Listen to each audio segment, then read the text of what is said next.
Kain na tayo. Naka-live ka? Hindi.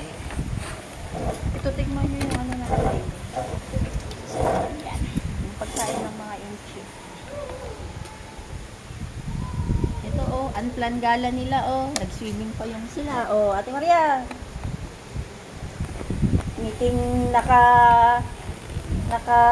Ngiting naka-swimming na. pag-swimming. Kain tayo.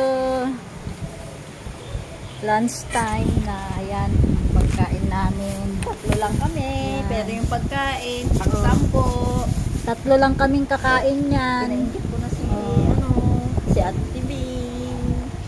Pinainggit ko na si Ate B. Tapos swimming ulit. Oo. Ako magbante, tapos ubos na mamaya. Nangat-ngatin ko Let's yung eat! pagkain.